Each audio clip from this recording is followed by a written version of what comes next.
नमस्कार एवं धन्यवाद डॉक्टर अंशुल साहब। और नमस्कार मित्रों, आप सबका हार्दिक स्वागत है आज की कार्यशाला में। जैसे इस कार्यशाला के संबंध में अभी डॉक्टर अंशुल जी ने आपसे विचार विमर्श किया है, तो आप भाषा प्रौद्योगिकी संबंधी इस पाठ्यक्रम के अंतर्गत हम लोग वैसे पाठ्यक्रम के बाहर भी कई सारे विषयों को लेकर बात भी कर रहे थे। वैसे पाठ्यक्रम के अंतर्गत भी कई सारे मुद्दे हैं हमारे, तो उन पर भी हम बात करते ही जा रहे हैं इस कार्यशाला श्रृंखला में। तो आज जो विषय लिया है, तो पिछले 2 सप्ताह से आपको लगातार पाठ जो भी इसमें पंजीकृत विद्यार्थी है, तो उनको मिल रहे हैं। तो इनके अलावा आपको इसमें तो वैसे आपको ज़्यादा से ज़्यादा वहाँ पे रिकॉर्डेड पाठ्यक्रम ही मिल रहा है, और वहाँ पे आपको कुछ नोट्स भी मिल रहा है, मतलब पाठ जैसे सेल्फ इंस्ट्रक्शनल मटेरियल के तौर पे मिल रहा है। इनके अलावा जो आपके संशय है उनको दूर करने का अवसर तो मिलना चाहिए, उस दृष्टि से कुछ लाइव ऐसे कार्यक्रम हम लोग आयोजित करते हैं। उसके अलावा चूंकि ये पाठ्यक्रम तकनीकी पाठ्यक्रम है और इसमें व्यावहारिक कुशलताओं की भी जरूरत है, आप कौशल हासिल करें, ये भी लक्ष्य है। तो इसमें आपको अतिरिक्त प्रशिक्षण देने की दृष्टि भी हमारी रही है। तो इसी दृष्टि से जो है इस कार्यशाला, इस प्रकार की कई सारी कार्यशालाओं का हम लोग आयोजन कर रहे हैं। तो आज जैसे आपको दूसरे सप्ताह में आपको देवनागरी लिपि के कंप्यूटरी अनुकूलता के प्रयोग से संबंधी 1-2 पाठ आपके पास थे, जिसका अध्ययन आपने किया। तो वहाँ पे कुछ सैद्धांतिक बातों का आपने अध्ययन किया होगा, जो भी व्यावहारिक कुशलताओं की बात भी वहाँ पे आपने सुनी, लेकिन उसको यदि व्यवहार में नहीं उतार पा रहे, तो अब वो अवसर आपको मिल जाएगा। तो आप किसी भी साधन पे बैठे हैं, निश्चित तौर पे आप चाहे तो ये व्यवहार भी कर सकते हैं यहाँ पे, या इसकी बात भी करके फिर अगली कक्षा में या अगली कार्यशाला में भी आप लोग इससे संबंधित सवाल कर सकते हैं। तो आज मतलब रजिस्टर्ड जो भी इसमें हमारे विद्यार्थी हैं, इसमें विद्यार्थी का मतलब केवल वे विद्यार्थी नहीं है, इसमें अधिकांश शिक्षक है उच्च शिक्षा संस्थानों के। लेकिन यहाँ पे हम लोग उनको प्रतिभागियां विद्यार्थी ही मानेंगे। और हम लोग अभी मुझे अनुमति दीजिए, मैं अपना स्क्रीन शेयर करता हूँ ताकि आपको बातें केवल बातों तक ना रहें, कुछ आपको देखते हुए समझने का मौका मिल जाएगा। जैसे मैं अभी तक आपसे मैंने कहा है, मेरा स्क्रीन शेयर हो रहा होगा। जैसे स्क्रीन शेयर होगा आप एक बार इसकी पुष्टि कीजिए।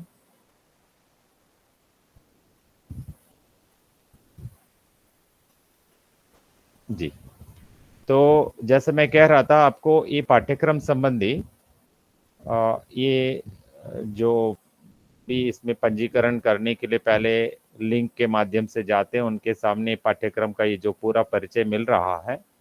तो इसमें मैंने अभी कहा था कि दूसरे सप्ताह के दौरान देवनागरी लिपि की कंप्यूटरी अनुकूलता के प्रयास और हिंदी भाषा का कंप्यूटरीय अनुकूलता के प्रयास, यहाँ पे 2 मुद्दे हैं, 2 पाठ है हमारे सामने। उसके बाद कंप्यूटरी भाषा विज्ञान संबंधी एक परिचयात्मक पाठ भी है आपके सामने। और इसके अलावा आज आपके पास जो पंजीकृत विद्यार्थी है, इसमें प्रतिभागी है, तो उनको एक ईमेल भी जा चुका होगा आज की इस कार्यशाला के संबंध में। उसमें मैंने बताया था, सो कार्यशाला के मुख्य विषय के नाम से जैसे भारतीय भाषाओं के लिए भाषा प्रौद्योगिकी और डिजिटल उपकरण, और मशीनी अनुवाद एवं प्राकृतिक भाषा संसाधन का अनुप्रयोग, और संगणकीय भाषा विज्ञान की चुनौतियां, और बहुभाषी पाठ संसाधन में नवीनतम प्रवृत्तियां। यहाँ जो संगणक शब्द है, ये मराठी भाषा में ज्यादा प्रचलित शब्द है, हिंदी में भी इसका प्रचलन है। इसको मैंने इसके लिए अपने पाठ्यक्रम में कंप्यूटरी भाषा विज्ञान शब्द का प्रयोग किया ताकि लोग आसानी से समझ सकें। तो अब आज हम लोग अभी एक प्रस्तुति के माध्यम से दोनों चीजें मतलब आपको एक तो शुरुआती बातें भी सीखने का अवसर मिले, व्यवहार के रूप में मतलब कई भाषाओं में आप कार्य कर सके, एक क्षमता आपको मिल जाए। जैसे अभी डॉक्टर अंशुल जी ने अभी आपसे कहा है, आ, या तो 1 मिनट मैं ये चीज भी बता दूं कि चूंकि मैं फुल स्क्रीन मोड पे हूँ, तो आपको देख नहीं पाऊंगा। कोई सवाल करना चाहे जरूर बीच में मुझे अनम्यूट करके आप बात कर सकते हैं, और जरूरत नहीं है तो अंत में हम लोग बात करेंगे। ठीक है। तो अब मैं आपको देख नहीं पाऊंगा क्योंकि मैं फुल स्क्रीन मोड पे हूँ, तो इसलिए आप ही यदि बीच में पूछना चाहें, इवन टेक्स्ट कर भी नहीं देख पाऊंगा, टेक्स्ट करने से फिर आप उनको अटेंड करेंगे। मान लीजिए बीच में ही आप पूछना चाहते हैं, स्वागत है आपका, अनम्यूट करके आप पूछ सकते हैं।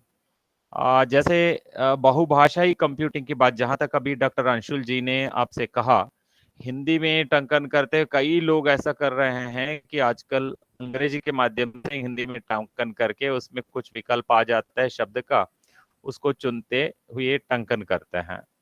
और वैसे वॉइस कंप्यूटिंग और कई सारी सुविधाएं तो है ही, तो इनके अलावा भी सुविधाएं हैं। जैसे आपने हाथ से लिखा, फिर आपका मोबाइल उठाया, तो उसमें गूगल लेंस का आपने प्रयोग किया, तो उससे आपने जो कुछ टाइप किया है तो फिर उसका ओसीआर के माध्यम से स्कैनिंग हो जाएगा, फिर आपको अक्षरों में तब्दील हो जाएगा, मतलब कंप्यूटर में टंकित रूप में वो आपको मिल जाएगा।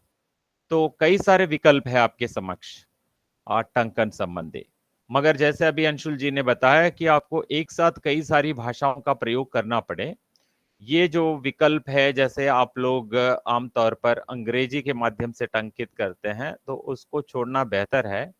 तो कारण उससे वर्तनी दोषों की संख्या बढ़ती जा रही है, मात्रा बढ़ती जा रही है। विशेषकर आप देखते हैं बड़े से बड़े नामी प्रकाशकों से प्रकाशित पुस्तकों में भी आजकल यहाँ तक कि मुझे चिंता इस बात की है कि आवरण पृष्ठों पर भी मैं देखता हूँ कि कई सारे दोष आ रहे हैं। इन दोषों का कारण वे लोग अधिकांश जो अंग्रेजी में टंकन करके, मतलब अंग्रेजी में जो आपको क्या लिखना है केवल ये लिख देते हैं, तो इस वजह से कहीं ना कहीं वर्तनी दोषों से मतलब वो लोग वैसे ही आगे बढ़ रहे हैं। और दूसरा जो है, यहाँ एक साथ कई सारी भाषाओं का टंकन की क्षमता कैसे हासिल करें, और भाषा या लिपि आप ना भी जाने, लेकिन एक मानक टंकन आप कैसे करें, या कोई लिपि जिसमें आपको टंकित सामग्री आती है उसका संशोधन यदि आपको करना पड़े कहीं पे भी, तो कैसे आप कर पाए। तो ये मुद्दे हैं ही। तो ये तो प्राथमिक मुद्दे हैं शुरुआती। लेकिन आप जब भाषा प्रौद्योगिकी संबंधी विद्यार्थी के रूप में यदि सोचते हैं, तो आज जब आप आर्टिफिशियल इंटेलिजेंस की बात कर रहे हैं, कृत्रिम बुद्धिमत्ता की, और उसमें ज्यादा आप लोगों के समक्ष, पढ़े लिखे लोगों के समक्ष स्क्रीन पे जो भी चीजें आ रही है, उसमें ज्यादा बड़ी चीज आजकल की वही जो आपको मतलब आप जनरेटिव एआई का प्रयोग कर रहे हैं। मतलब आप कुछ भी काम है आपका, काम जितना भी बड़ा हो, मतलब आपको मान लीजिए एक आलेख तैयार करना है, आलेख तैयार करने के शीर्षक पर सोचने के लिए आपको 1 मिनट लग जाता है, जबकि आपको कंप्यूटर 1 मिनट में आलेख भी तैयार करके दे रहा है। तो इसके कई पक्ष हैं, जिसमें नैतिकता के पक्ष भी है, तो वो सारे मुद्दे आगे हम देखेंगे जरूर। लेकिन आज का मुख्य विषय क्या है, तो कंप्यूटर पे कई भाषाओं पे हम कैसे काम करें, और उसमें सबसे ऊपर जैसे मैंने शीर्षक दे दिया, भाषा अनुप्रयोगों के लिए उपलब्ध संसाधन। कई संसाधन उपलब्ध है, तो ऐसे कहना है तो लाखों संसाधन उपलब्ध है, कई सारे टूल्स उपलब्ध है, और इतनी सारी सुविधाएं हैं कि उनमें हम 0.01% भी उसकी चर्चा हम नहीं कर पाएंगे। समय बहुत सीमित समय है, 1 घंटे भर में हम इतनी चीजों पर चर्चा नहीं कर सकते। लेकिन सीधा इतना तो जरूर करेंगे कि हम कुछ कौशल हासिल करें, हमारी कुशलता बढ़ जाए, इसमें यही कोशिश होगा।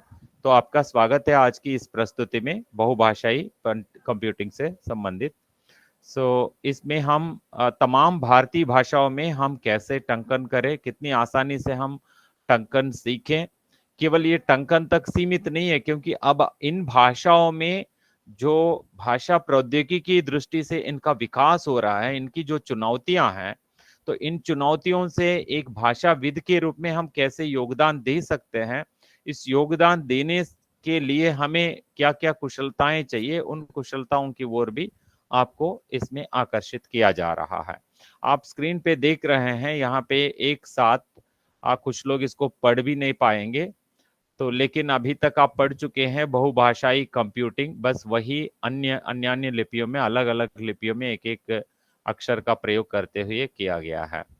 तो वास्तव में आजकल मुझे ये बताने की जरूरत नहीं, आमतौर पे मैं शुरुआत में इस चीज को नहीं बताता लेकिन समय कम होने की वजह से और बात चूंकि आप सब जानते भी है, इसलिए मैंने यहाँ से शुरू करना बेहतरीन माना कि आप अपने जो भी डिवाइस है, मतलब आपके पास मोबाइल हो, टैब हो, कंप्यूटर, लैपटॉप, कोई भी हो, आप उसमें भाषा का सक्रियकरण करते हैं।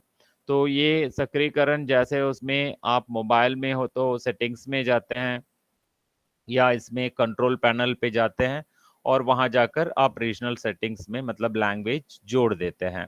तो ये एक एक वर्जन के हिसाब से, मतलब आपके ऑपरेटिंग सिस्टम के हिसाब से ये बदलता भी रहता है, कैसे आप उसमें कहाँ वहाँ का शब्द अलग अलग होती है और उस ढंग से आप करेंगे।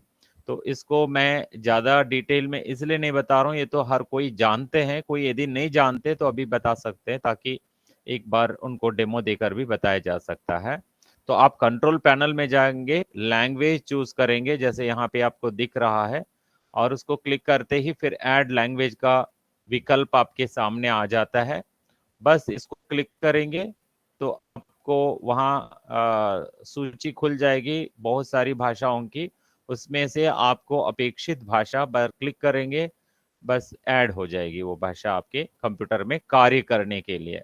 वैसे कंप्यूटर में पठनीयता की आज समस्या नहीं रहती, लेकिन कार्य करने के लिए सुविधा की दृष्टि से। तो यहाँ ऐसे कई सारे टूल्स हैं वैसे, मतलब जिनकी चर्चा की जानी चाहिए। तो यहाँ ये टूल्स जिसकी यहाँ बात मैं कर रहा हूँ, एक 2007 में, क्षमा कीजिए, 2007 में कोयम्बतूर में एक राजभाषा कार्यान्वयन समिति शहर स्तर पे, जिसको नगर राजभाषा कार्यान्वयन समिति कहते हैं, उसका मैं सदस्य सचिव था उन दिनों में।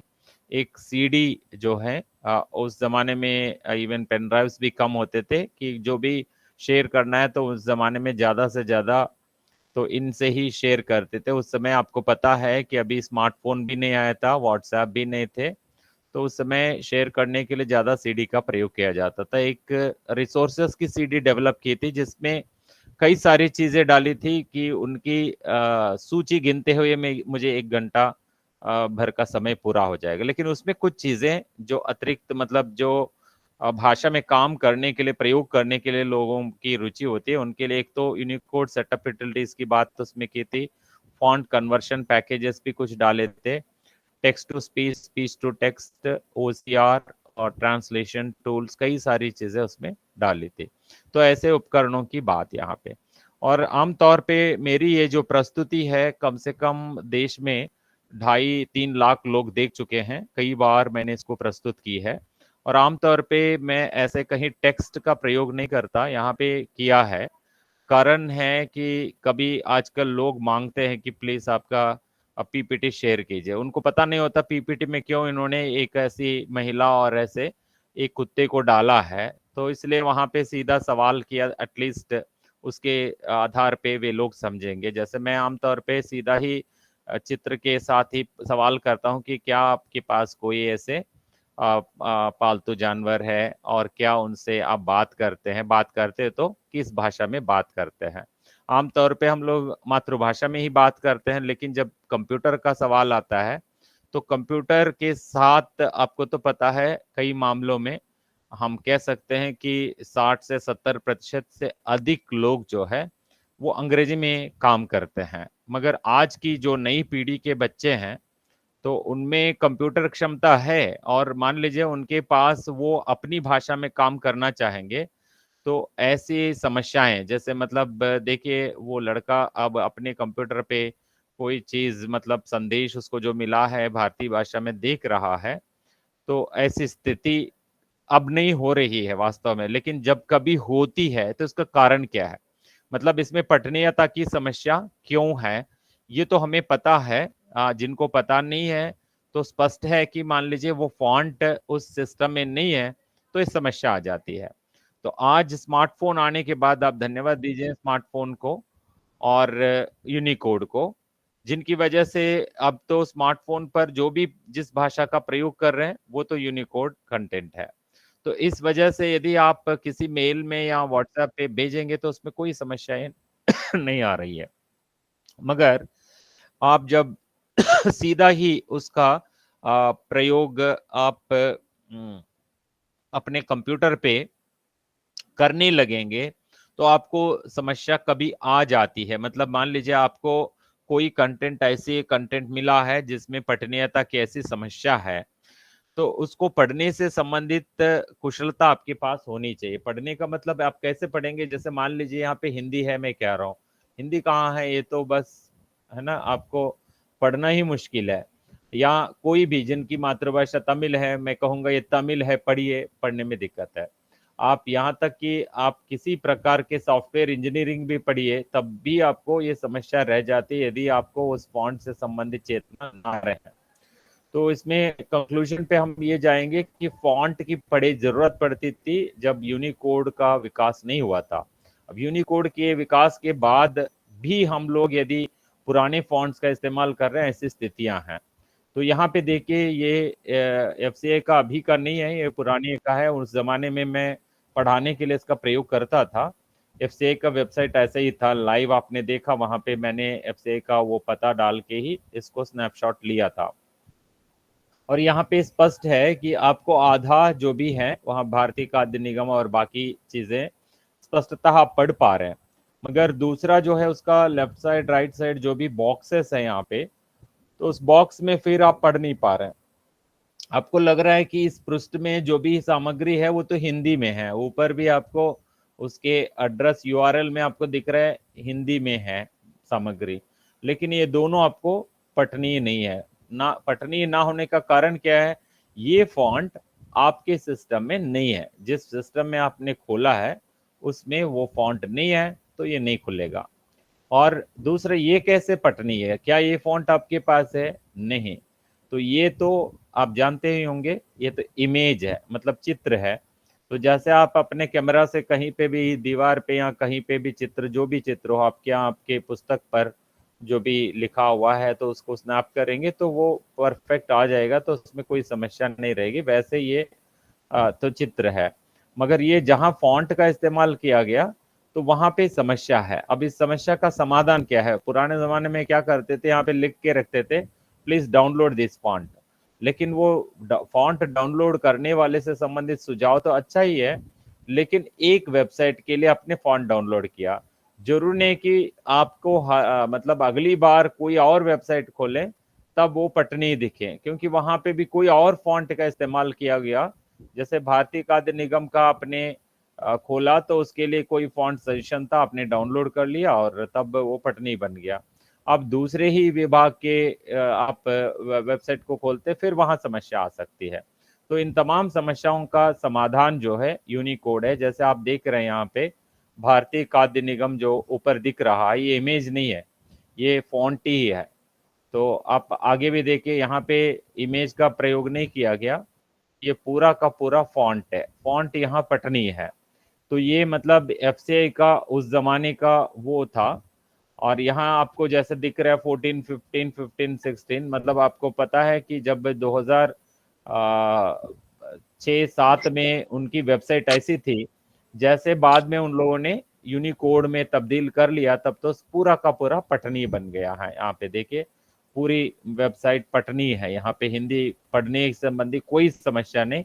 और यहाँ ओरिजिनल फॉन्ट को आप पढ़ पा रहे हैं, लेकिन पहले नहीं पढ़ पा रहे थे। इतनी चेतना हमारे पास होनी जरूरी है। और अभी तक जो कुछ हमने सीखा तो उसको यहाँ पे मैंने कंक्लूड किया है।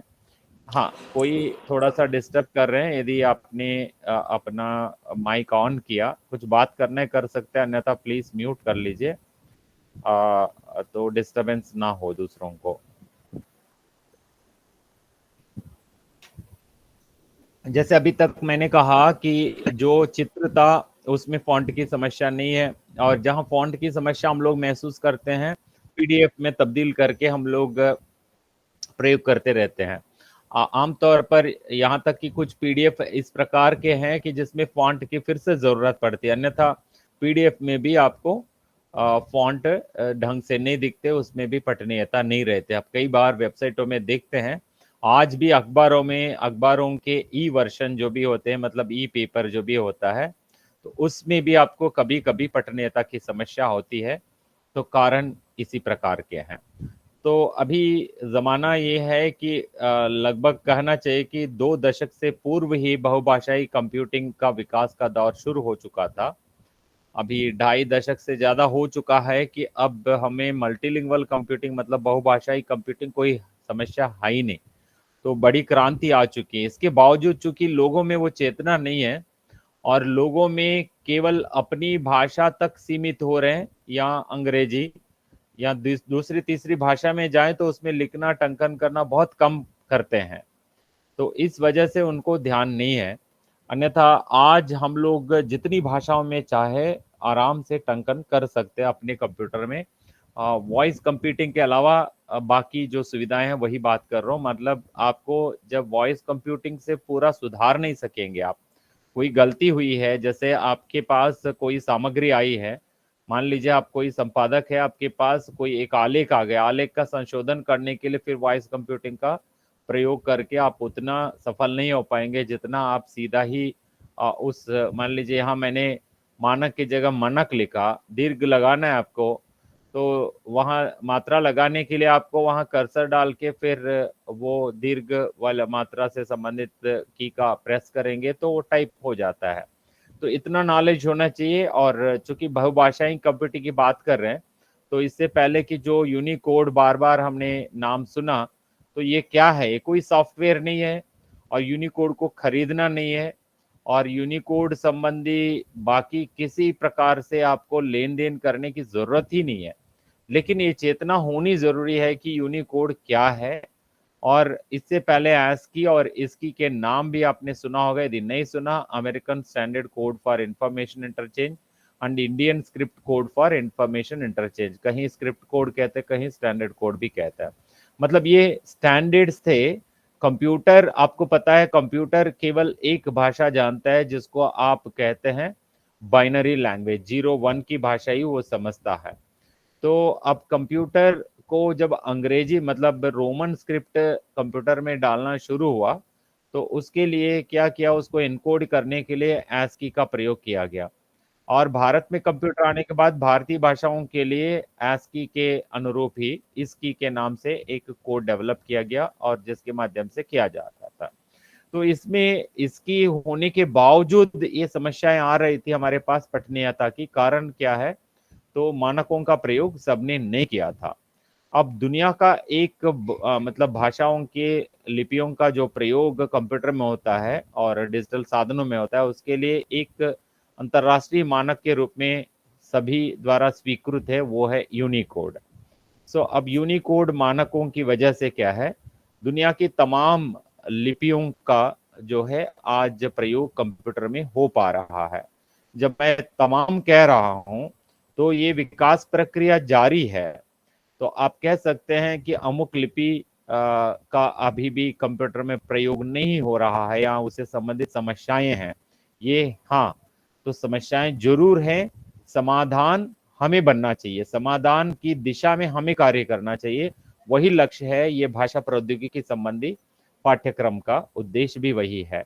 तो मतलब केवल हम कंप्यूटर के विशेषज्ञों से अपेक्षाएं करते बैठेंगे तो हमारी तमाम अपेक्षाएं पूर्ति, उनकी पूर्ति होने में बहुत समय लग सकता है।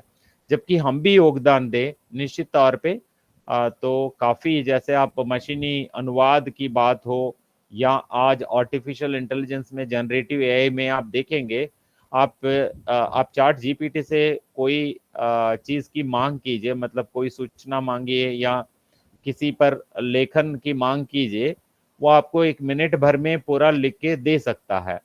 तो लेकिन बाद में आप देखेंगे, स्पष्ट होगा आपको, वही चीज आप किसी और भाषा में मांगिए, हिंदी में मांग के देखिए, काफी है, तो आपको स्पष्ट होगा हिंदी में उतनी गुणवत्ता नहीं है जितनी गुणवत्ता अंग्रेजी में है। तो सीधा सवाल जब हिंदी में करेंगे तो बिल्कुल उसकी गुणवत्ता बिगड़ी दिखती है। जब अंग्रेजी में पूछ के फिर उसका हिंदी अनुवाद मांगेंगे तब थोड़ा बहुत ही, लेकिन उसमें भी आप देखेंगे जितनी मानकता अंग्रेजी की है उतनी मानकता हिंदी की नहीं होती। कारण क्या है? हिंदी भाषा में विकास का काम अभी भी रह गया है डिजिटल साधनों में। तो उस प्रकार के विकास के कार्यों में योगदान देने वालों को तैयार करने की दृष्टि से ऐसे पाठ्यक्रमों का विकास किया गया है। अब यहाँ पे यूनिकोड के पृष्ठभूमि में आप देख रहे हैं 01 की संख्याएं पृष्ठभूमि में रखी गई, मतलब आप कंप्यूटर की भाषा जो है वो मशीनी भाषा जिसको कहते हैं वो 01 की भाषा है। मगर उसी कंप्यूटर पर हम इतनी सारी भाषाओं का, इतनी सारी लिपियों का प्रयोग कर रहे हैं। और अभी जिस यूनिकोड की बात हुई तो वो कंप्यूटर में अपनी, मतलब जो भी लिपियां चाहिए उनको एनकोड करने के लिए जिस मानक का प्रयोग किया जा रहा है वो एनकोडिंग मानक यूनिकोड है। तो यूनिकोड संबंधी ये आप unicode.org पर जाएंगे तो बहुत सामग्री मिल जाएगी, यूनिकोड के बारे में आप पढ़ सकते हैं। बस वो एक नंबर प्रदान करता है, जैसे आपको, आप फ्लाइट का या ट्रेन का या बस का रिजर्वेशन करते हैं, आपका सीट नंबर जैसा होता है वैसे ही एक अक्षर के लिए एक नंबर अलॉट करके और फिर वैसे वो प्रयोग करता है। इसलिए दुनिया भर की लिपियों के लिए इसमें अभी एनकोडिंग की व्यवस्था हो चुकी है। तो यहाँ पे यूनिकोड के बारे में, जो यूनिकोड संबंधी वेबसाइट में जो आपको मिलेगा वही कॉपी पेस्ट यहाँ किया है। तो मतलब यूनिकोड नंबर प्रदान करता है, वो कहीं पे कोई भी प्लेटफॉर्म हो, या प्लेटफॉर्म का मतलब क्या है, कोई भी ऑपरेटिंग सिस्टम हो या कोई भी सॉफ्टवेयर प्रोग्राम हो या कोई भी भाषा हो। वास्तव में भाषा की समस्या है ही नहीं, यहाँ पे केवल लिपियों से काम किया जा रहा है और बाद में उन लिपियों के माध्यम से हम भाषाओं की बात कर रहे हैं। तो ये सारे जो भी वहाँ पे आपको मिलेंगे वेबसाइट में आप पढ़ेंगे, तो ज़्यादा मुझे इस पर बात करने की ज़रूरत नहीं है, सीधा आपको व्यावहारिक ज्ञान देने का उद्देश्य मेरा है। तो इसमें आप देख रहे हैं ASCII एनकोडिंग में केवल 128 अक्षरों की सुविधा है, जैसे कैपिटल ए, स्मॉल ए और 0 to 9 न्यूमरल्स, और बाकी मैथमेटिकल एंड साइंटिफिक सिंबल्स और जो कमांड्स के लिए स्पेसेस, ये 128 सीमित था, काफ़ी था इसके लिए। जबकि आप बाकी भाषाओं के लिए स्पेस की दृष्टि से देखा जाए वो काफ़ी नहीं है। तो यूनिकोड के कई सारे वर्जन्स आए हैं, ये एक पुराना वर्जन है 6.1 जिसमें 1,10,116 जो है अक्षरों के तो वहाँ पे अक्षरों का एनकोडिंग करके रख दिया गया है। तो अब ये कई वर्जन आ चुके हैं जैसे मैंने कहा था ऑलरेडी। तो अभी आप देखिए लेटेस्ट वर्जन जो भी है उसमें 150 से ज़्यादा जो है अक्षरों को एनकोड करके उसमें रख, इस वजह से तमाम भाषाओं में कंप्यूटर में काम करने की सुविधा है। तो यहाँ पे भी ये बात स्पष्ट हो जाए आपको, ये जो स्क्रीनशॉट मैंने लिया है ये भी बहुत पुराना स्क्रीनशॉट है, अभी का नहीं, अपडेटेड नहीं लिया। तो अपडेटेड आप लेके देख सकते हैं, जैसे यूनिकोड स्टैंडर्ड्स कितनी लिपियों के लिए किया गया है, जैसे A to Z यहाँ अरबिक से लेके जुलू तक। इसमें मैंने कुछ तो आपको येलो कलर में हाईलाइट किया है, यहाँ तक यहाँ ब्राह्मी को मैंने हाईलाइट नहीं किया। ब्राह्मी प्राचीन भारतीय लिपि ही है, तो जो आधुनिक लिपियां हैं उसमें कुछ लिपियों को ही मैंने यहाँ पे हाईलाइट किया है, वैसे कई थी जैसी कुछ भारतीय लिपियों को भी मैंने हाईलाइट नहीं किया। तो जब आप देख रहे हैं यहाँ पे, जब दुनिया भर की लिपियों के लिए यूनिकोड में काम हुआ है, जिन लिपियों के लिए नहीं हुआ है उनके लिए हमें योगदान देने की जरूरत है। और उस दृष्टि से ये यूनिकोड कंसोर्शियम आपका स्वागत करता है वास्तव में। तो आपको वो सुविधा देती है कि आप व्यक्तिगत रूप से भी सदस्य बन सकें या आप संस्थागत रूप से भी, मतलब भारत भी उसमें एक सदस्य है, भारत सरकार। तो उस रूप में कोई भी सदस्य बन सकते हैं। आपने अभी ऑब्जर्व किया, जैसे मैंने पहले कहा था कि ऊपर जैसे resources available for language application जो लिखा है यहाँ पे, वो तो एक चित्र है, इमेज है, तो उसको कोई भी स्नैप करें तो चित्र आ जाता है। लेकिन अभी आपने ध्यान दिया कि यहाँ पे एक एक अक्षर टंकित हो रहा था, एनिमेट होके आपको दिख रहा था, मतलब ये सारे टंकित ही है। तो आपको एक स्क्रीन पे इतनी सारी लिपियों को देख पाना जो है आजकल आश्चर्य की बात नहीं, लेकिन 90 के दशक में तो ज्यादा से ज्यादा एक स्क्रीन पे आप 2 लिपियों से ज्यादा नहीं देख पाते थे, बड़ी चुनौती होती थी उन दिनों में। तो मतलब कंप्यूटर पे हमें अक्षर संयोजन करने की चुनौती होती थी। हम आज फॉन्ट्स की बातें की हमने, और फॉन्ट्स में भी यूनिकोड फॉन्ट्स की बात की, और यूनिकोड यूनिकोड के नाम से यहाँ शब्द इसलिए भी दिया, तो अलग अलग लिपियों में यूनिकोड आपको बहुत आसानी से किसी भी डॉक्यूमेंट में काम करने की सुविधा देता है, बस यही कहने का आशय था। तो यूनिकोड की जी वजह सर, से जो है भारतीय, सर यस जी सर मैं क्षमा चाहता हूँ। जी सर, दो लोग हैंड रेज है, माधव पटेल जी और शिवांशी मिश्रा जी का। यदि जी, इनकी क्वेरी यहीं से रिलेटेड हो तो यहीं ले हाँ लिया हाँ जाए, सही बोलिए। रहेगा, या जैसा आपको उचित लगे सर। जी माधव पटेल जी का हैंड रेज है, अनम्यूट करके बोलिए सर। नमस्ते सर। हम हाँ, ये एक बोल रहे हैं मिनट में कुर्सी के स्क्रीन को मिनिमाइज कर रहा हूँ, स्क्रीन को मिनिमाइज कर रहा हूँ। हाँ बोलिए, अंशुल जी बोलिए। शिवांशी जी कुछ बोल रही थी, आपकी आवाज आ रही है, बोलिए आप शिवांशी मिश्रा जी।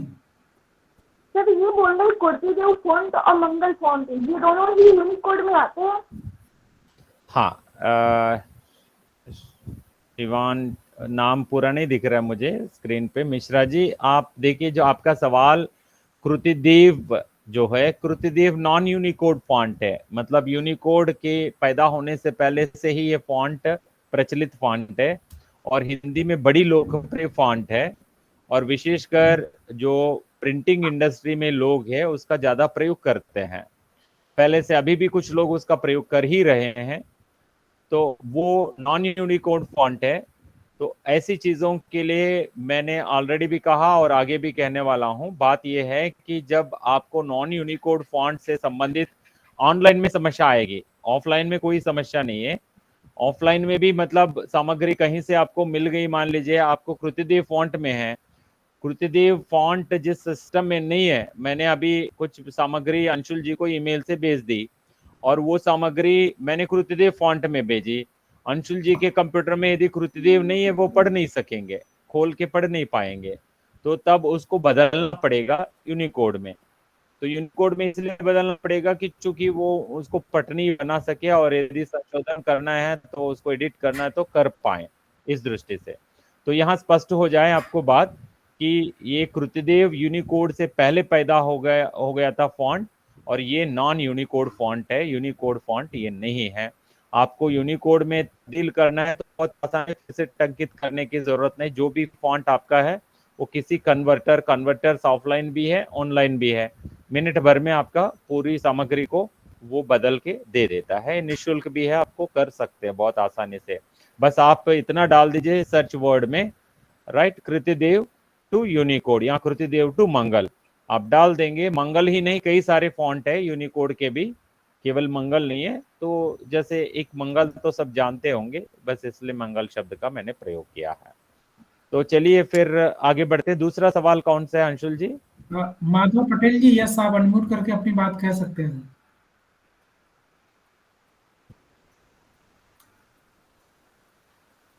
यदि माधव पटेल जी मेरी आवाज सुन रहे हैं तो आप अनम्यूट। जी आपकी आवाज आ रही है सर, मैंने सुन लिया है, कोई दिक्कत है नहीं सर। Okay, thank you. ठीक है सर, कंटिन्यू करते हैं। ओके ओके, आगे बढ़ते हैं। सो जैसे हम लोग बात कर रहे थे यूनिकोड के विकास की वजह से, यहाँ तो मैंने लिखा कि भारतीय भाषाओं के विकास का मार्ग प्रशस्त हुआ। न केवल भारतीय भाषाओं के, दुनिया भर की भाषाओं के, है ना, लिपियों और भाषाओं के विकास का मार्ग प्रशस्त हुआ है। तो जब मैं विकास शब्द का प्रयोग कर रहा हूँ, आप कभी ये इस गलत फहमी में ना जाए, ये भाषाएं पहले से विकसित है, आप क्या बात कह रहे हैं। तो बात इसकी हो रही है यहाँ पे डिजिटल परिवेश में विकास, मतलब डिजिटल परिवेश में प्रयोग के लिए तो जो उसकी अनुकूलता की जरूरत है उसी की बात हम लोग कर रहे हैं। यहाँ हरगिज ये बात नहीं है कि वो भाषाएं विकसित नहीं है, भाषाएं विकसित जरूर है, लेकिन डिजिटल परिवेश में उनके प्रयोग के लिए अनुकूलता के पक्ष में जो है इस विकास की बात की जा रही है।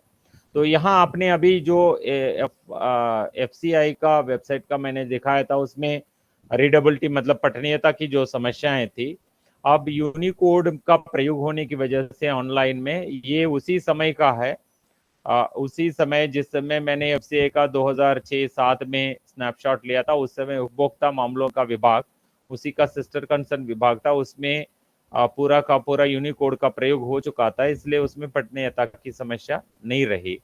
तो अब तो लगभग हम कह सकते हैं 80% से ज्यादा लोग यूनिकोड में ही करवा रहे हैं। कहीं कहीं गलती से मान लीजिए किसी जमाने के पुराने जमाने के आदमी को टंकन के लिए दे दिया और उन्होंने ऐसे नॉन यूनिकोड फॉन्ट में टंकन करके दिया और फिर उसी को वेबसाइट में डालना शुरू किया, तो उसकी वजह से फिर पठनीयता की यदि समस्या आई, लोगों ने शिकायत की, फिर से लोगों ने क्या किया, उसको इमेज में बदल के डाल दिया। इमेज वाले जो भी वेबसाइट्स है, इमेज लोड होने में काफी टाइम लग जाता है, तो उसकी फिर सर्चेबिलिटी की समस्या, कई सारी समस्याएं आ जाती है। वैसे जैसी जिन समस्याओं की मैं बात कर रहा हूँ, वो समस्या भाषा प्रौद्योगिकी विद के सामने समस्या ही नहीं है। जैसे मैंने अभी कहा कि यदि वो मतलब किसी नॉन यूनिकोड फॉन्ट में है तो पठनीयता की समस्या है, या इमेज है तो पठनीयता, या कम से कम सर्चेबिलिटी मतलब खोजने की समस्या, ऐसी समस्या प्रौद्योगिकी विद के सामने नहीं होती, क्योंकि उनके पास कई ऐसे साधन होते हैं। आप इमेज में बताइए या किसी में भी बताइए, तो पठनी हो ना पठनी हो तब भी पढ़ सकते हैं, क्योंकि साधनों का प्रयोग करके, टूल्स का प्रयोग करके उसको बदल सकते हैं। बस इतना तो हमें होना चाहिए। और दूसरी बात कि आप मतलब ऑनलाइन में प्रयोग के लिए तो बहुत बढ़िया इनका विकास हुआ है। मतलब कई दृष्टियों से हम कह सकते हैं कि तमाम ऑपरेटिंग सिस्टम और तमाम ब्राउजर इनको समर्थित है, मतलब इसके प्रयोग के लिए यूनिकोड के।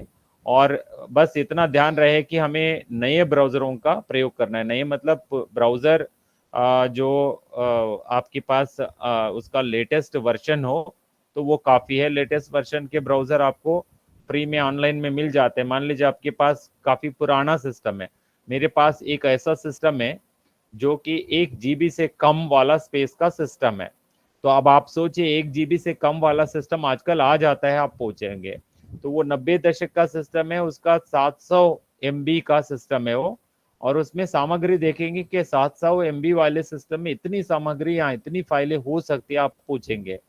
तो हाँ, उस समय वो सब संभव था और काफी सारी चीजें थी वो सिस्टम में। अब उसमें मैं यूनिकोड का प्रयोग नहीं कर सकता, क्योंकि यूनिकोड पैदा होने से पहले का सिस्टम है वो, और उसका ऑपरेटिंग सिस्टम पुराना है, तो उसमें वो संभव नहीं है।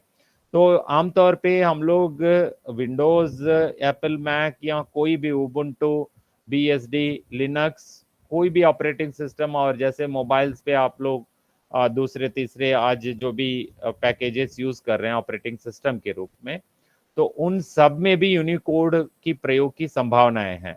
तो चूंकि यह आपको सीधा व्यावहारिक कुशलता देने की दृष्टि से ये कार्यशाला आयोजित की गई, इसलिए थोड़ा ज्यादा इसमें हम लोग ध्यान देंगे। आप जैसे मान लीजिए MS ऑफिस की बात मैं यहाँ कर रहा हूँ, यहाँ कोई किसी और प्रोडक्ट का प्रचार करने का उद्देश्य नहीं है, ना माइक्रोसॉफ्ट से लेना देना है हमारा, ना किसी और से। आप किसी भी वर्ड प्रोसेसर में काम करना चाहेंगे तो उसमें काम करना संभव है, उसमें तमाम भाषाओं का प्रयोग कर सकते हैं, ये स्पष्ट है। ठीक है, चूंकि ज्यादा लोगों के सामने आमतौर पे वर्ड में काम करते रहते, इसलिए यहाँ पे तो MS ऑफिस रिलेटेड प्रोडक्ट्स की बात उठाई। तो आप किसी प्रकार के, यहाँ तक कि डिजाइनिंग जो पहले हम लोग भारतीय भाषाओं में बिना किसी अलग सॉफ्टवेयर के नहीं कर पाते थे, तो आज आप अपने वर्ड फाइलों में कर सकते हैं। तो जैसे मैंने अभी कहा था, अभी एक मिश्रा मैडम ने जो सवाल किया था कृति फॉन्ट को लेके, जैसे मैंने अभी आपको बताया था कि आप फॉन्ट कन्वर्टर का प्रयोग कर से आप उसको यूनिकोड में तब्दील कर सकते हैं, या यूनिकोड से नॉन यूनिकोड में। ऐसे एक कन्वर्टर का नाम है यहाँ पे परिवर्तन। आपको पता है भारत सरकार ने काफी समय पहले, मतलब आज से 20-25 साल पहले ही जो है एक अच्छी परियोजना बनाई थी। ILDC के नाम से एक वेबसाइट है, ILDC, आप सर्च कीजिए। ILDC के नाम से सर्च करेंगे आपको मिल जाएगा। तो उसमें कई सारे फ्री टूल्स है। तो उस समय तक वो सारे टूल्स उत्पादक ये बेचते थे टूल्स, उनको भारत सरकार ने उनसे ले लिया फ्री में और उसको सबको दे दिया। उसका जो भी लिमिटेड लाइसेंस है वहां पे आपको मिल जाएगा, ले सकते हैं यदि चाहे तो आपको ऑफलाइन में यूज करना है। दोस्तों किसी का जो माइक ऑन में है कृपया आप म्यूट कर लीजिए, अन्यथा ये काफी डिस्टरबेंस हो रहा है। आपको जब बात करना है तब बात कर सकते हैं, अन्यथा प्लीज माइक को बंद कर लीजिए। तो यहाँ ये जो कन्वर्टर है इसकी बात जैसे मैंने कहा आपको ऑफलाइन में करना है काम, और जो कुछ नॉन यूनिकोड फॉन्ट्स में है उसको यूनिकोड में बदलना है या यूनिकोड से नॉन यूनिकोड में बदलना है, वो सब यहाँ संभव है। तो आप वहाँ से डाउनलोड कर लीजिए। आप ILDC वेबसाइट से कन्वर्टर्स कई टाइप के हैं तो उनसे काम कर सकते हैं। ऑफलाइन के लिए, ऑनलाइन के लिए तो आपको सीधा ही आप इतना टाइप कीजिए कि यूनिकोड से नॉन यूनिकोड में हिंदी फॉन्ट बदलने के लिए टूल, तो वहाँ पे वेबसाइट में कई सारी सुविधाएं मिल जाएंगी। अब टंकन की बात, जहां तक हम लोग टंकन हाथ से करने की जरूरत नहीं आजकल। आप लोग जैसे सोचते हैं मौखिक रूप से जब कहेंगे कंप्यूटर आपकी बात सुन रहे हैं, मौखिक रूप से ही नहीं, आपको पता है तो आपके स्मार्टफोन्स वगैरह आप हाथ दिखाते हैं तो आपका स्नैप ले लेता है, आपके कई सारे काम करते हैं। मतलब ये सारे जेस्चर कंप्यूटिंग है। मतलब आपके हाव भाव से भी आप कंप्यूटिंग कर सकते हैं, आपके मुंह की बातों से भी कंप्यूटिंग कर सकते हैं। तब तो टाइपिंग क्यों चाहिए आप कहेंगे, लेकिन जब आपको जरूरत पड़ रही है आप मतलब मौखिक रूप से कहकर, तो वॉइस कंप्यूटिंग से आपने टाइप किया, गलतियां रह गई, फिर उंगलियों का प्रयोग करके उसका संशोधन आप कर रहे हैं, क्योंकि वो ज्यादा ही कष्टदायक कार्य है कि उसमें माउथ से ही आप कह कह के फिर उसको संशोधित करें। और दूसरी बात की दृष्टि जो गलतियां हो रही है तो उन गलतियों को सुधारने के लिए आमतौर पर आप कीबोर्ड का प्रयोग करते हैं। कीबोर्ड में जैसे अंशुल जी ने शुरुआत में ही बता दी थी कि उन्होंने ये कहा था कि हम लोग आमतौर पे अंग्रेजी में टंकित करके हिंदी के लिए भी काम चला रहे हैं। तो वहाँ उसकी जगह हम लोग क्या कर सकते हैं, तो भारत सरकार ने 1970 के दशक में ही जब मैनुअल टाइपराइटर और इलेक्ट्रॉनिक टाइपराइटर मतलब इलेक्ट्रॉनिक टाइपराइटर का विकास हुआ, मैनुअल टाइपराइटर से धीरे धीरे ही हम दूर होते जा रहे थे। उस दौर में इनस्क्रिप्ट कीबोर्ड बनाया था। ये इनस्क्रिप्ट कोड कीबोर्ड जो है कुंजी पटल, तो ये देवनागरी को ध्यान में रखते हुए बनाया, इसलिए बाकी भाषाओं वालों के लिए लगेगा कि हमारी भाषा में थोड़ी सी असुविधा रखी गई, जबकि ज्यादा सुविधा देवनागरी के लिए रखी गई। और देवनागरी की दृष्टि से इसको सीखना बहुत आसान है और बाकी भाषाओं में भी सीखना आसानी है। और तमिल जैसी भाषा जहाँ पे मतलब ध्वनियाँ मतलब आपको महाप्राण ध्वनियाँ नहीं है, अल्प प्राण ध्वनियाँ हैं, और अल्प प्राण ध्वनियों में भी उनके पास अक्षर जो है कम रखे हैं। ध्वनियाँ तो है, जैसे ख और ग दो ध्वनियाँ हैं, दोनों ध्वनियों के लिए एक ही अक्षर रूप है। तो इस प्रकार जहाँ कम अक्षर है तो उसके लिए वे लोग, जब हम इनस्क्रिप्ट के प्रयोग की बात करेंगे तो आमतौर पे वे तो मानेंगे, लेकिन उसकी जरूरत नहीं पड़ती वहां पे, क्योंकि और आसान कुंजी पटलों की जरूरत होती है, मतलब प्रयोग भी कर रहे हैं। लेकिन मैं ये कह रहा हूं कि तमाम भारतीय भाषाओं के लिए, हाँ, जो आपको लेफ्ट टू राइट तमाम उन भाषाओं के लिए तो इस का प्रयोग जो है उचित है। और उचित ही नहीं है, भाषाओं के हित में हमें को सीखने लगता है 5 मिनट, और अभ्यास करके इसमें कुशलता हासिल करने में घंटा लगता है, इससे ज्यादा समय नहीं लगता। टाइपराइटर में मेरे टाइपराइटर भी है, टाइपराइटर में भी मैं काम करता था, में भी काम करता था, मगर दो अलग अलग कीबोर्ड इसलिए प्रयोग करता था ताकि इसकी वजह से जो है इनस्क्रिप्ट कीबोर्ड जैसे आप तमाम भाषाओं में आसानी से टाइप कर सकते हैं। अब यहाँ पे इनस्क्रिप्ट कीबोर्ड का जो लेआउट है, जिन्होंने मतलब कृतिदेव का नाम लिया, कृतिदेव रिमिंगटन लेआउट में जो कृतिदेव का टाइप करते हैं वो इससे भिन्न है। तो वहां पे अक्षरों का क्रम ऐसा नहीं है जैसा इनस्क्रिप्ट में है। अभी देखिए डी में आ है और ई में आ है, यहाँ आ, और ये सारे चूंकि कैपिटल अक्षर के साथ है इसलिए ये सारे शिफ्ट के साथ प्रयोग करने से ही इनका टाइप हो सकता है। तो जैसे आप भाषा एक्टिवेट करेंगे, जैसे शुरुआती स्लाइड्स में मैंने बताया, भाषा को एक्टिव करने के बाद आप क्या करेंगे, तो हिंदी मोड रखेंगे, हिंदी का चयन करेंगे भाषा का, तब टाइप करना शुरू करेंगे। शिफ्ट का प्रयोग करते हुए डी प्रेस करेंगे, आ आएगा, फिर आ, ई उ ए आई ओ आओ। तो बहुत आसानी से मतलब तमाम आप स्वरों का प्रयोग आप कंप्यूटर पे कर सकते हैं टाइप करने में। और उसी प्रकार जो है आपको राइट साइड में जो भी है यहाँ पे के में देखिए, के में छोटा के जो भी है, इसको स्मॉल के जो कहते हैं, कैपिटल के जो भी कहते हैं आप, उसमें का खा गा। तो यहाँ कैपिटल का प्रयोग के लिए जैसे शिफ्ट का प्रयोग करते हैं वैसा करना पड़ेगा, का खा गा। तो फिर यहाँ पे कोलन सेमीकोलन के पास चा चा जा, और यहाँ पे टा ता दा पा पा। इनके उन्हीं उंगलियों का प्रयोग करेंगे, जैसे अंग्रेजी में ऐसा होता है यहाँ पे ये यस डी एफ पर उंगली को गाइड रो कहते हैं, उसी प्रकार यहाँ पे सेमीकोलन एल के जे, तो ये गाइड रो होता है और ये गाइड कीज होते हैं। यहाँ पे आप उंगलियां रख के फिर पूरे कीबोर्ड को टाइप करते हैं। तो इस तरीके से यदि आप सीखते हैं तो फिर कीबोर्ड देख के टाइप करने की जरूरत नहीं। आमतौर पे लोग पूछते रहते हैं, कई बार वो असंगत ही लगता है मुझे। तो जैसे आपको तो पता है, आपके कहीं पे भी मोबाइल पे चिपकाते नहीं है आप लोग, तो लोग कहते हैं कि इसमें चिपका लेना है, तो कई कीबोर्ड पे चिपका लेते हैं, हिंदी के स्टिकर लेके चिपकाते हैं। और कई लोग ये भी वकालत करते हैं बाइलिंगुअल कीबोर्ड होना चाहिए या हिंदी का कीबोर्ड होना चाहिए। इन सब की जरूरत नहीं। जब मैं 20 भाषाओं में काम कर लेता हूँ, 20 स्टिकर कहाँ से अलग अलग भाषाओं का चिपकाऊं और हटाऊं, इनकी जरूरत ही नहीं है।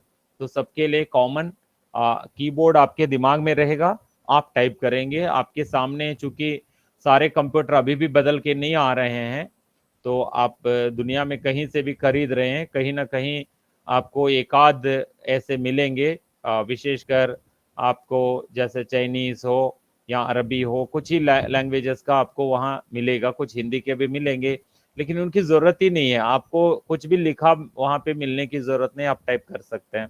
जैसे आप ड्राइव करते समय तो शुरुआत में ही आप देखते हैं कि आपके गियर रॉड पे कहाँ पे फर्स्ट गियर का संकेत है, सेकंड गियर का संकेत है, सब देखते हैं। बाद में आप अच्छा ड्राइविंग सीखने के बाद कभी भी उस गियर रॉड पे क्या लिखा है देखते ही नहीं है, आप ड्राइव करते ही जाते हैं। उसी प्रकार टाइपिंग भी बहुत आसान है। मैं आपसे बात करते हुए आप जो भी बोलेंगे कान से सुनते हुए आपसे इस तरफ दूसरी बात करते हुए मैं टंकन कर सकते हैं, या सब आप सब कर सकते हैं, बहुत आसान है। तो यहाँ पे एक बात जो स्टेटमेंट दिया कि तमाम भारतीय भाषाओं के लिए इनस्क्रिप्ट कीबोर्ड है एक विशिष्ट विकल्प है। तो यहाँ देखिए तमिल के लिए कुंजी पटल है, जैसे मैंने जस्ट एक सेकेंड के लिए यहाँ पे देखिए आ ई, ये तो समान है, मगर यहाँ पे का ही है और खा महाप्राण नहीं है, और गा के स्थान पर गा यहाँ जहाँ है वहाँ अक्षर नहीं है, खाली है। तो क्योंकि एक ही लिपि चिन्ह का प्रयोग का खा गा के लिए किया जाता है, वहां पे का खा गा मतलब आपको स्पष्ट है, महाप्राण ध्वनिया है ही नहीं, का और गा के लिए एक लिपि चिन्ह का प्रयोग किया जाता है। वैसे ही अभी चा है और चा छा जा, तो चा के लिए भी तो एक ही लिपि चिन्ह है, और छा महाप्राण है ही नहीं, और जा के लिए अलग लिपि चिन्ह का प्रयोग कर रहे हैं। तो इसको संस्कृत लिपि चिन्ह कहते हैं। मतलब संस्कृत का मतलब देवनागरी लिपि चिन्ह नहीं है, संस्कृत ध्वनि है। तो यहाँ पे कुछ ध्वनियों को जैसे हा जा ऐसे कुछ ध्वनियों को संस्कृत ध्वनिया मानते हैं, तो ये मूल ध्वनिया नहीं मानते संस्कृत मतलब मिल की। तो इस वजह से क्या है, इनके पास बहुत ही कम जो है यहाँ पे व्यंजन है। तो व्यंजनों में जहाँ पे भी आप देख रहे हैं कि बहुत खाली दिख रहे हैं, यहाँ पे आई देखिए खाली पड़ा है, वो देखिए खाली पड़ा है, जबकि बाकी भाषाओं में स्पेस की बहुत बड़ी कमी है, यहाँ पे वाई में। बट ये जो है इनस्क्रिप्ट का कुंजी पटल है तमिल का, और ये तेलुगु का है। जो भी तेलुगु लिपि जानते हैं उनको स्पष्ट होगा, जैसे देवनागरी में वैसे ही 100% ऐसे ही है। लेकिन आपको पता है तेलुगु और अन्य कई सारी मतलब दक्षिण भारत की भाषाओं में, तमिल में भी आपको जैसे यहाँ पे आपको ये है और यहाँ आए है, हिंदी में ये और आए दीर्घ ये है, ह्रस्व ये हिंदी में नहीं है, जबकि ह्रस्व ये दक्षिण भारतीय भाषाओं में है, जैसे तेलुगु है, यहाँ पे तेलुगु में ये भी है। और वैसे वो भी है। तो अब देखिए यहाँ पे देवनागरी में आपको लगता है कि ये आई वो आओ अच्छा क्रम है, लेकिन बाकी ए आई यहाँ भी थोड़ा सा बेहतर लगता है, लेकिन वो देखिए कोई लॉजिक नहीं है यहाँ क्रम रखने का। तो ये थोड़ी कमी है, चूंकि देवनागरी को ध्यान में रखते हुए इन स्क्रिप्ट को बनाया गया था, इन स्क्रिप्ट लेआउट को, इसलिए दक्षिण भारतीय भाषाओं के लिए थोड़ी सी ही समस्या है, ज्यादा बड़ी समस्या है ही नहीं। तो ये 1 मिनट भर में ये 2 अक्षर दूसरी जगह है, उनको ध्यान में रखते हुए आप सीख सकते हैं। और बाकी तमाम, जैसे मलयालम में भी तमाम ध्वनियां हैं और तमाम लिप चिन्ह भी है, तो इसलिए मलयालम में भी बहुत आसानी से आप टंकन कर सकते कीबोर्ड लेआउट का प्रयोग करके। कन्नड़ भी वैसे ही।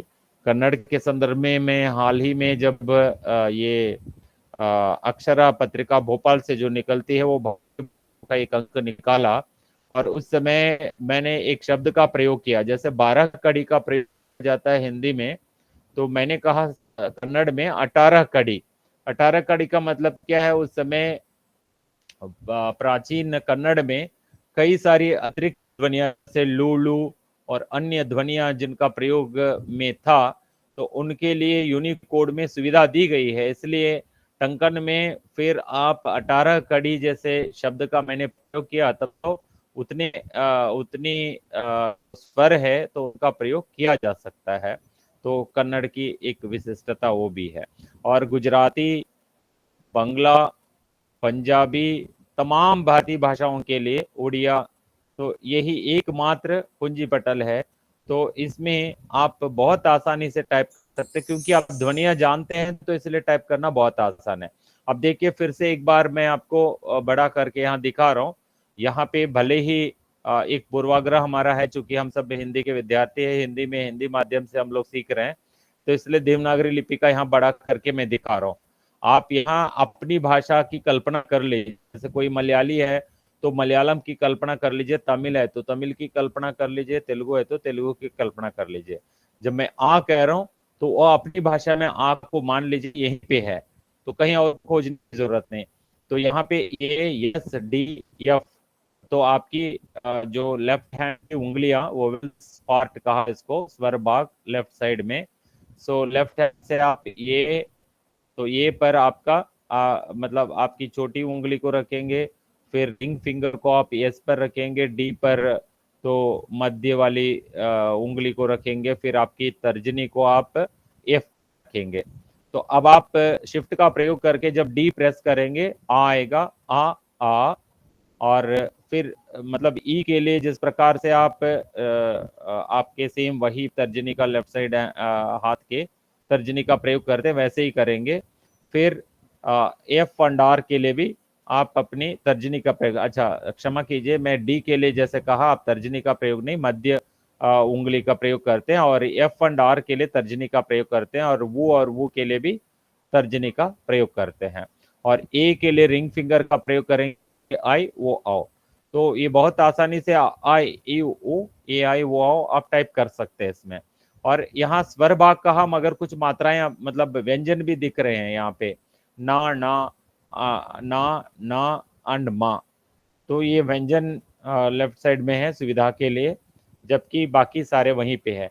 और इसमें आपके स्वरों के अलावा स्वर से संबंधित मात्राएं भी, जैसे यहाँ पे ई की मात्रा, यहाँ पे की मात्रा, यहाँ पे वो की मात्रा, यहाँ वो की मात्रा, ए की मात्रा, ए की मात्रा, ये सारी मात्राएं हैं। और यहाँ पे अनुस्वार अर्धानुस्वार भी यहाँ पे है। तो यहाँ आपको जहाँ अंक है 1 2 3 4, वहाँ पे आपको ये आपको संयुक्त अक्षर है, तो संयुक्त अक्षर केवल यही नहीं है, इनके अलावा भी आप बनाते हैं, तो बस इतना आपको ज्ञान होना चाहिए कैसे बनाए। इसमें ध्यान दीजिए डी में आपको नीचे हलंत दिख रहा है, मतलब केवल आप डायरेक्टली डी प्रेस करेंगे कुछ भी स्क्रीन पे नहीं आएगा, इसका मतलब वो केवल हलंत के लिए प्रयोग होने वाला अनुप्रयोग है यहाँ पे एक ही। जैसे आपने माँ टाइप किया और डी प्रेस किया, तो माँ सी में है और डी प्रेस करते इम बन जाता है, माँ आधा बन जाता है। और मान लीजिए म्यान लिख रहे हैं आप, माँ प्रेस करके फिर डी प्रेस करके या लिखते ही म्या बन जाता है, तो ये संयुक्त अक्षर हो ही गया। तो ऐसे जितने सारे संयुक्त अक्षर हैं उन सबके टंकन के लिए आपको डी का प्रयोग करना पड़ता है। और राइट साइड पार्ट जिसको हमने कहा, चूंकि ज्यादा व्यंजन है इसलिए इसको कॉन्सोनेंट्स पार्ट कहा। अब देखिए जैसे पहले कहा था, तो इसमें भी आप क्या करते हैं, सेमीकोलन के लिए छोटी उंगली, और ये जो रिंग फिंगर है तो ये आपको एल के लिए, और आपके जो मध्य उंगली है तो उसको के टाइप करने के लिए, और जे टाइप करने के लिए आपकी तर्जनी का आप प्रयोग करते हैं, उसी से आप एच भी टाइप करते हैं। तो आप आमतौर पे क्या करते हैं, सेमीकोलन एल के जे पर उंगलियां रखेंगे। अब आप का देखिए, जैसे डायरेक्टली के प्रेस करते का आएगा, शिफ्ट के साथ जब प्रेस टाइप करते हैं तो खा, का खा गा गा, और फिर वो उंगलियां तो मैंने बता दी है इसलिए यहाँ देख लीजिए अभी, चा चा जा जा, टा टा डा डा, और ता ता दा दा, पा पा बा बा। बहुत आसानी से। और इनके पंचमाक्षर जिसको हम कहेंगे, तो जैसे ञा और या, और बाकी न्या ना मा, तीनों तीनों वहां पे है, आपने देख लिया था, सी और उधर है। तो बहुत आसान है आपको इन सब का टंकन करना। और जैसे आप अक्षर के नीचे नुक्ता लगा देते हो, नुक्ता यहाँ पे है, जैसे अक्षर टंकन करने के बाद जैसे डा टंकन करेंगे और उसके बाद ये नुक्ता लगाना है, तो इसको प्रेस करके ही नुक्ता लग जाएगा। नुक्ता किसी भी अक्षर में, जैसे आपको फारसी शब्दावली में जैसे कयामत कहेंगे, का के नीचे नुक्ता लगाना है तो का टाइप करके फिर लगाएंगे तो लग जाएगा। और अंग्रेजी का आप कॉलेज कहते हैं तब जब आप उसमें आप बिना अर्धानुस्वार के प्रयोग के आप क्या करते हैं उसमें, तो केवल चांद जैसा लगा देते हैं। तो तब जैसे डॉक्टर लिखना है तो डॉक्टर के लिए इसका प्रयोग करते हैं, उसके लिए ये कुंजी का आप प्रयोग कर सकते हैं। बाकी आमतौर पे पहले समस्या बड़ी थी यूनिकोड के प्रयोग में। लोगों को पता है जब यूनिकोड का प्रयोग करते थे उसमें ये सारे जो भी पंक्चुएशन मार्क्स है, तो इसके लिए बड़ी चुनौती होती थी, पहले लोगों को अंग्रेजी में जाके करना पड़ता था। अब उसकी जरूरत नहीं है, आप राइट साइड ऑल्ट की का प्रयोग करते हुए इन तमाम का प्रयोग कर सकते हैं। मतलब जैसे आपको का प्रयोग करके, जैसे क्वेश्चन मार्क है तो ये अपर केस है इसलिए शिफ्ट के साथ question mark, alt shift question mark, तो ऑल्ट शिफ्ट कोलन, और ऑल्ट शिफ्ट के बिना करेंगे सेमी कोलन। तो इस प्रकार तमाम प्लस को माइनस को तमाम यहाँ पे जो भी ब्रैकेट्स हैं, स्टार है, इनका प्रयोग आप अंग्रेजी में गए बिना हिंदी कीबोर्ड में ही ऑल्ट का प्रयोग करते हुए राइट साइड में कर सकते हैं। तो बहुत आसान है। तो मैं मानता हूं कि इतना काफी था इंस्ट्रक्शन। यहाँ तक जो कुछ हमने, इस पर कोई डाउट्स है तो आप पूछ सकते हैं, तो तब जाकर फिर हम आगे बढ़ेंगे, भी आपको चाहिए तो बताएंगे।